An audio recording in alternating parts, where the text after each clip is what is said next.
ನಮಸ್ಕಾರ ಸ್ನೇಹಿತರೆ. ಇವತ್ತು ಪಲಾವ್ ರೈಸ್ ತಗೊಂಬಂದಿದ್ದೆ. ಮಲಗಳಿಗೆ ಇಟ್ಟಿದ್ದೀನಿ. ಪಲಾವ್ ರೈಸ್ ತಿಂತಾ ಇದಾವೆ. ಇಲ್ಲಿ ನಾನು ತಂದ್ರೆ ಬಾಕ್ಸ್ನಲ್ಲೇ ಹಾಕಿದ್ದೀನಿ. ತಿಂತಾ ಇದಾವೆ ನೋಡಿ. ಅದು ಗಂಡು ಮಲ ತಿನ್ನಕ್ಕೆ ಬರೋವಲ್ಲ. ಅದು ಇವು ಮಾತ್ರ ತಿಂತಾ ಇದಾವೆ.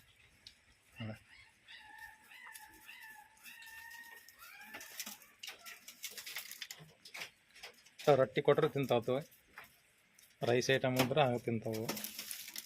ಗರಿಕೆ ಮೇವು ಏನು ಹಾಕಿದ್ರೆ ತಿಂತಾವೆ. ಹಂಗೇನು ಬಿಡೋಂಗಿಲ್ಲ, ತಿಂತಾವೆ ನೋಡಿ. ಈ ಪಾರಿವಾಳಕ್ಕೆ ಇಟ್ಟಿದ್ದೆ, ಪಾರಿವಾಳ ತಿಂತಾ ಇಲ್ಲ ಅವು.